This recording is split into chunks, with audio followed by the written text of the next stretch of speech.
From the New Arts and Media Studios in Milwaukee, I'm Charles Brissell. This is The Log.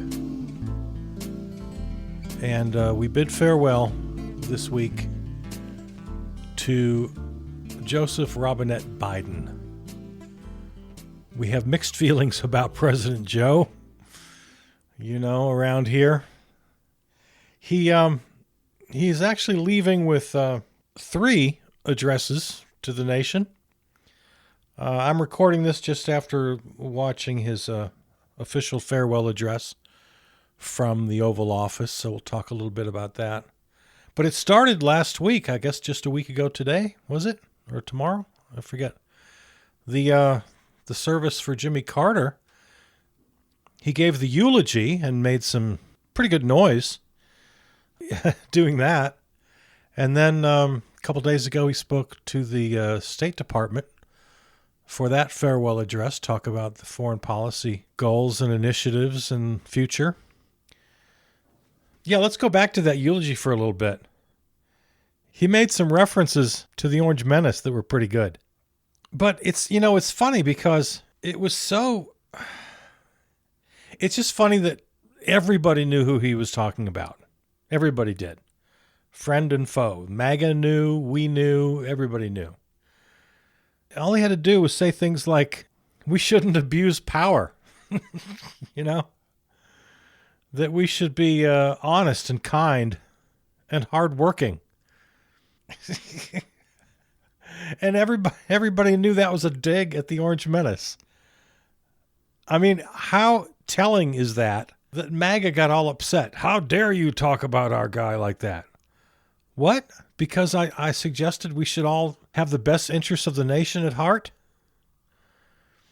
Quote, we have an obligation to give hate no safe harbor and to stand up to what my dad used to say is the greatest sin of all, the abuse of power. And all the MAGA people just throw their arms up. Hey, don't talk about our guy like that. Well, what makes you think he's talking about him? Well, because he is. But just the fact that we all know it, I mean, doesn't that tell you something? Man, it's not about being perfect because none of us are perfect, Biden went on. We're all fallible. But it's about asking ourselves, are we striving to do things the right thing? What are the values that animate our spirit? To operate from fear or hope? Ego or generosity? Do we show grace? Do we keep the faith when it's most tested? Biden asked. Well, of course, Trump's only values are greed and a thirst for power. So, yeah, we all got it. Everybody got it. Everybody in the room got it. Everybody watching. And like I said, MAGA absolutely got it, and they got all upset. How dare you talk about decency and hard work and the responsible use of power? Yeah, because fear is the Orange Menace's favorite political weapon. And he's completely ruled by his own ego. He knows it. We know it. Everybody knows it. So that was the first of Joe Biden's addresses in the last week or so. Before I leave the Carter service behind, I would just want to mention a couple things that you and I didn't get a chance to talk about. I'm not the biggest Michelle Obama fan. Everybody goes gaga over her. She's fine. But, I got no special love for Michelle Obama. I don't hate her either. But how come she was a no-show at the Carter funeral? I did not like that. Did not like that one bit. And then Barack is there, stag, and he winds up palling around with the Orange Menace. So come on, you guys. Come on, Obamas. What are you doing? Michelle, you should have been there. I can't imagine anything important enough to keep you away. There's no reason. And Barack, what are you doing? Sitting there palling around as remember Sarah Palin during the campaign when she was vice presidential candidate under McCain, she said Barack Obama was palling around with terrorists, Well, yeah, now he's palling around with the Orange Menace. Yeah, did you see the footage of that? They're just sitting, talking, shoulder to shoulder, kind of leaning in, laughing, having a big old laugh. Come on. No, that's not what you do. You know who did it right was Karen Pence, wife of former Vice President Mike Pence, who, when people were arriving, Mike Pence infamously stood up and shook the hand of the Orange Menace. I think maybe the first time they've met since the Troubles. And so there was some talk about that. But Karen Pence, sitting right next to her husband, didn't even stand when the Orange Menace approached, didn't look at him, completely snubbed him. Not shaking his hand was the least of it. She didn't even stand up. She didn't even look at him, didn't acknowledge him. She snubbed him, which I've been saying for years. That's the only way. That's the only way you should interact with the Orange Menace. Everyone should physically turn their back and snub him and shun him. That's the only decent thing to do. It's the only decent thing to do, and Karen Pence, good for you. Because the Orange Menace is unique. He's not just political opposition. He's not just the other party. No. Until he kills 12 million people, we won't call him Hitler. But he's certainly Hitler vintage 1930s, for sure. When he gained power, all the parallels are there. So yeah, he's definitely early Hitler. There's no doubt about that. So the fact that anybody even acknowledges him, yeah, he deserves to be just reviled, and I'll dance on his grave when the time comes. And so anyway, good for Karen Pence. So back to Joe Biden.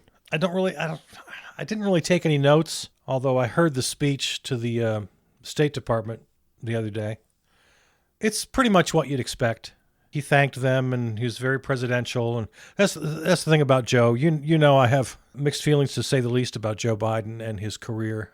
The one thing I've always said about him is I think he's a decent person. I think he plays the role adequately. He understands how to be a decent person and to stand there in a suit and say the right things. And I never once questioned that at all, ever. He's very good at that. And in that way, he shows respect for the office, and he shows respect for the nation and for all the people who work in government and for everyone in the military. And he's a good and decent person, and he shows the proper respect. So, yeah. And that was his speech the other day to the State Department. He kind of listed their accomplishments. He glossed over the botched withdrawal from Afghanistan, but even I didn't give him too much guff about that. He was left in such a no-win situation. I mean, it was really a no-win situation. We don't have to go back into the whole thing. But as we say goodbye to Joe, I'm not going to jump on him too much for that. Not especially when he's got Gaza on his back. I'm going to jump all over him for that. Handle that terribly. So, no, I don't get too excited about Afghanistan. There was no way he was going to get out of that cleanly. Sure, could they have done it better? Absolutely, they could have. But I don't think that needs to be a big part of his legacy at all. And as far as foreign policy goes, I don't pretend to be an expert, but just the basic stuff, the strong NATO alliance, and just respect around the world, and not being a hothead and not being a douchebag and not pushing other world leaders out of the way to get in the front line for the picture. He can handle the basics, and I give him credit for that. But now we come to the farewell address. For all of my criticisms of Joe Biden, I got to tip my hat to him. He did some very good things. He did some very, very good things tonight. He started by reiterating something, his theme. He mentions it almost every time he opens his mouth. The fact that America is an idea. And he and I align completely on that whole notion. Remember, you and I went down the whole rabbit hole with J.D. Vance and how he doesn't like that. America's not an idea, it's a piece of land. And we, the people, especially white Europeans, shed our blood on this land. And it's all very kind of neo-Nazi, horrible blood and soil kind of crap. That's the opposite idea of Joe's and mine, and that is America is an idea. It's the best and almost really the only way to define it. That people come from all around the world, and what makes America America is this idea of equal rights and a shared virtue. And then you get down to the Constitution, and you get to the nuts and bolts of a separation of powers and small d democracy. These are good things. And I consider myself relatively radical. I'm an anarcho-syndicalist, if you want to put a label on me. I'm a social anarchist. But even the most radical social anarchist can't argue with good old-fashioned small d democracy and separation of powers, and that the power should come from the people. That's what he said again tonight in his farewell address. So yeah, America's an idea. Small d democracy. We the people. It's a nice little turn of phrase, and it's nothing that should be taken lightly, especially with where we're going lately, with this damn oligarchy we're setting up. Right? And that's what Biden did tonight, in the spirit of Dwight D. Eisenhower, who famously warned us about the military-industrial complex. Famous farewell address, a warning to the nation. It turned out to be, a warning that we didn't take seriously enough, because his warnings all came true. Well, Joe Biden takes a page out of that book tonight and warns us about this impending oligarchy, the tech bros, a few rich people literally setting up camp. Just announced, I think today, that Musk is going to have an office in the Eisenhower building right there adjacent to the White House. Yeah, the tech industrial complex, Joe Biden called it tonight.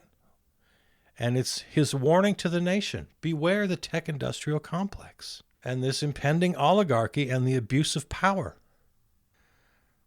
The tech industrial complex uses misinformation and disinformation as a weapon. And Joe thinks this is the most important thing he can say as he leaves after 50 years of service. This is the most dire warning he can issue. Good for him and good for his people. That's another thing. Whenever I'm complimentary of Joe, I'm pretty consistent with this as well. I always say he's got good people around him. As much as I might disagree with some of their policies, they're smart. They can write a nice speech. They're competent. They know what they're doing, as opposed to the other side. So yeah, the tech industrial complex, quite a warning. Also, specifically, in this a very, very short address. It only took, you can look it up. I don't recall. Geez, it seemed like only 15 or 20 minutes. It was just quick. But he got in some really big bullet points. And one of them was that artificial intelligence has both profound possibilities and profound risk. Again, yeah, I'm agreeing with Joe's bullet points. Good for you for getting right to the heart of it. You didn't waste any time. You got right to it. Talked about the climate crisis. So yeah, in his list of warnings here, oligarchy, abuse of power, climate crisis, tech industrial complex, and subheading under that, mis and disinformation and the dangers and possibilities of AI. So good for him. Good for him. These are the things we have to look out for. The new administration isn't going to do anything about any of this except make it all worse. So he's kind of handing the responsibility over to us. Thanks, Joe. But we got to do it. He did have a couple of suggestions. I wish he'd worked harder over his career. I don't know if he ever worked hard at all to do anything about the tax code. You can correct me if I'm wrong. I could very well be wrong. I don't have his whole record in front of me, his whole 50-year record in service. But that's one of the things he mentioned in his bullet point farewell address. Tax code has to be reformed. These billionaires have to pay. We have to do something about dark money, which we all know is a scourge. He got a little bit specific, talking about government ethics reform. In Supreme Court, he made some news. He suggested an 18-year term limit for SCOTUS. Again, don't know why he didn't do that during his time in office. It's all well and good to suggest it as you're walking out the door. Maybe you should have done something while you were here. There are all sorts of plans. It's not like you have to put together some blue ribbon commission and give them a 10-year mission to study something. No, we know what needs to be done. And term limits at SCOTUS is an excellent idea. There are plans out there. He suggested, by way of government ethics reform, that Congress not be allowed to trade in the stock market. No kidding. Most of us have been saying that forever. And he gives it to us in his farewell address. You know, thanks, good, nice, but where were you? Where you been for 50 years? Jesus Christ, Joe, what are you doing? And then, what else? Oh, presidential immunity. This ridiculous, unconstitutional, anti-constitutional, anti-American Supreme Court decision that gives presidential immunity. So he mentioned that. And again, if anything he mentioned in this very short farewell address gets that much more heat because, like I said, it was a short address. If you made a bullet point in this thing, you're going to get some attention. So I imagine people are going to be talking about this for at least a few days here, if not for, many years. Or like Eisenhower, 60 years later, we're still talking about his farewell address, especially the military-industrial complex. 60 years from now, we'll be talking about Joe Biden's warning about the tech-industrial complex, and we'll all be looking at each other and say, oh, why didn't we listen to Joe? So, God bless Joe Biden. His diagnosis here of the problem is not bad. I agree. I think he has a pretty good list of bullet points. So kudos to him and whoever helped him put together this speech. But the problem, of course, is, again, he's does it while he's walking out the door, and I see no indication of him caring about these issues or doing anything about them throughout his whole 50-year career. But, again, the diagnosis isn't bad. Now, this is a theme you and I have discussed many times. Often somebody can have the right diagnosis and the wrong cure. We talk about this in regard to MAGA and the Republican Party all the time. Sometimes I agree with their criticism of the way the system works and it needs to be reformed or even, like really disrupted or shaken up or whatever idiom you want to use.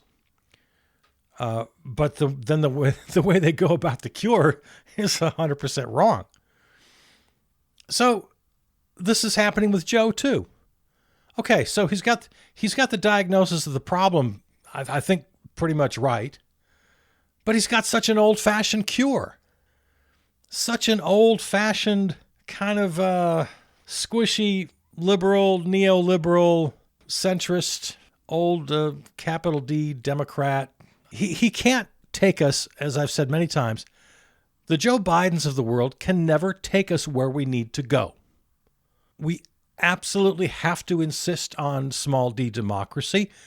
He's right. We have to reform the tax code, but I would do it so severely and so radically. If I could wave my wand, the tax code would eliminate all inequality, would eliminate all billionaires, even millionaires. Basically give everybody the same income. Now, that's not going to happen.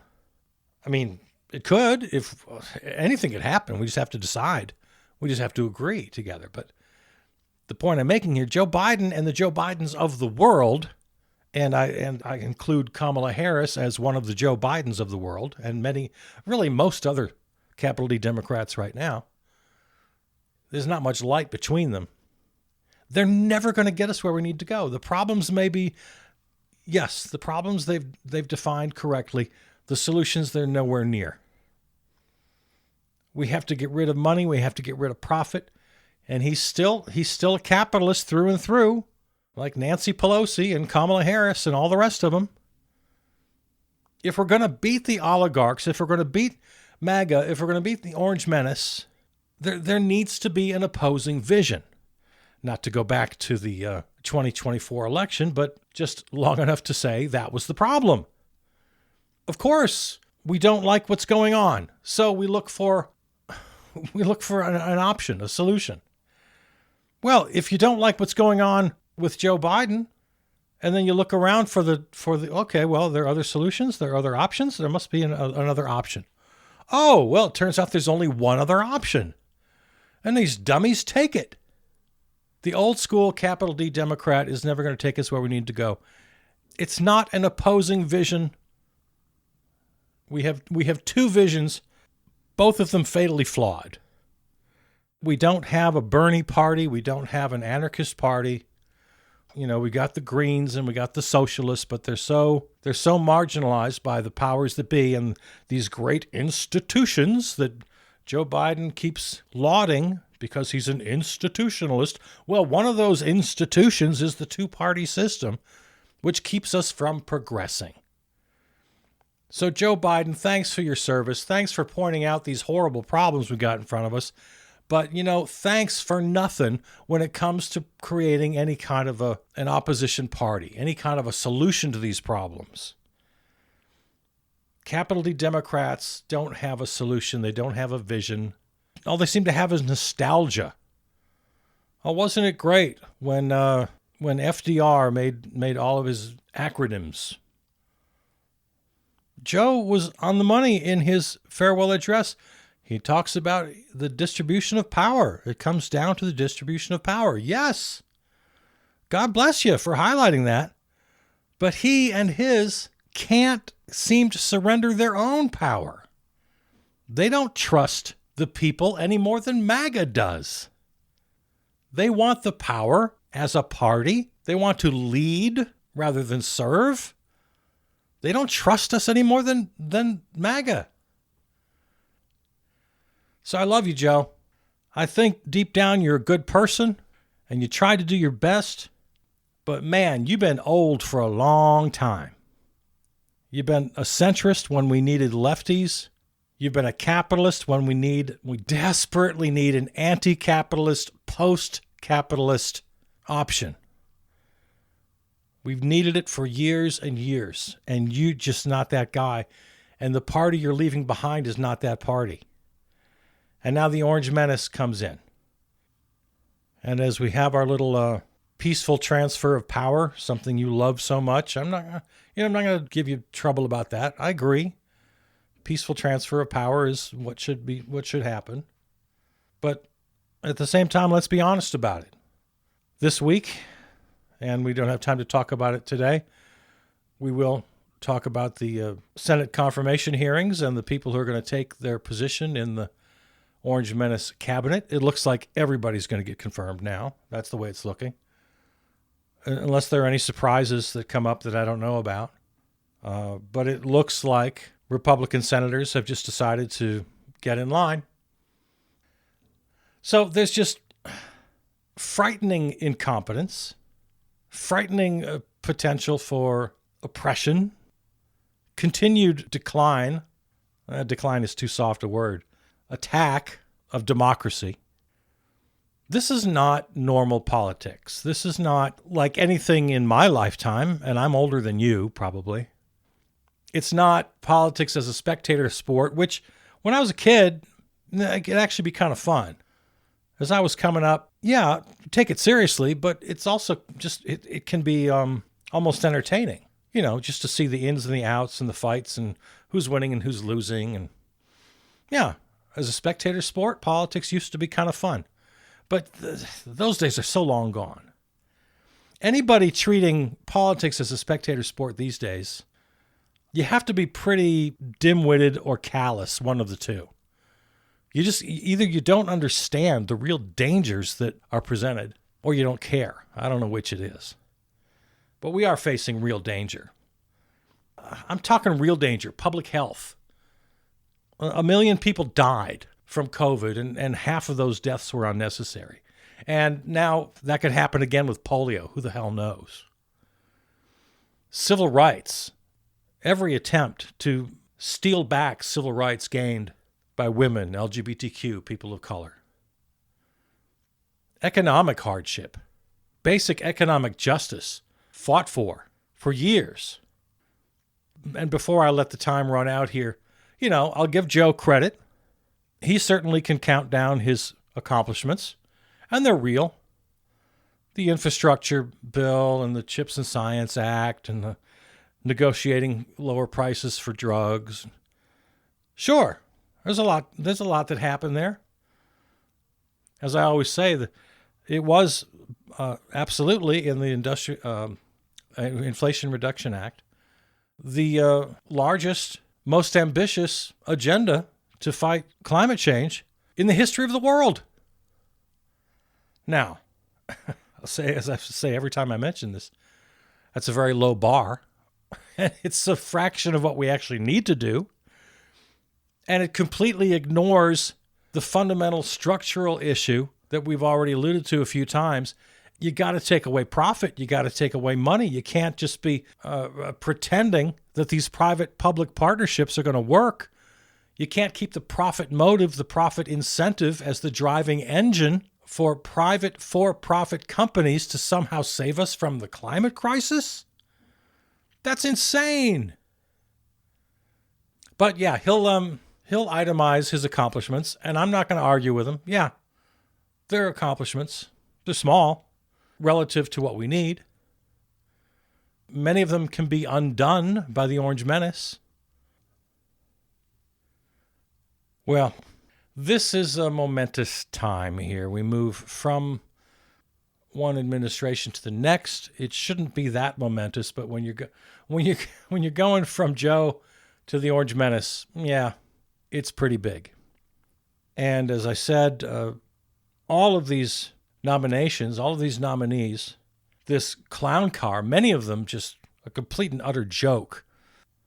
They're all going to be confirmed. And in a matter of just days for a few of them and just weeks for others, we'll be just all passengers in that clown car, careening toward God knows what. So, thanks for your service, Joe. I think he did his best. That's about the best I can say for him. Compared to the Orange Menace, you're a towering giant of competence and character. There is a ton of news out there that you and I haven't had a chance to talk about. I think what I might do here, I'm going to invite Chuck and Chucky. That's Uncle Chuck and Chucky Bucky, my old friends. And I think we're going to take over the weekend show, Charles Purcell Presents, and see if we can do a rapid-fire catch-up on all the news that we've been missing lately. It's just too much. But we have to talk about the LA fires. We have to talk about the new cabinet coming in, all sorts of things to talk about. So check out that next episode in your feed after this one. It'll drop on Saturday night, Sunday morning. Okay? All right, but that's the log for today. This and all other episodes can be heard at the website, charlespurcell.com, or on your favorite podcast platform. Thanks to River West Radio, riverwestradio.com. They're our flagship terrestrial station. Contact me, charlespurcell@gmail. Follow on Facebook. And thanks to Peter Donalds, who wrote and performed the theme song. Okay, there it is. Talk to you later.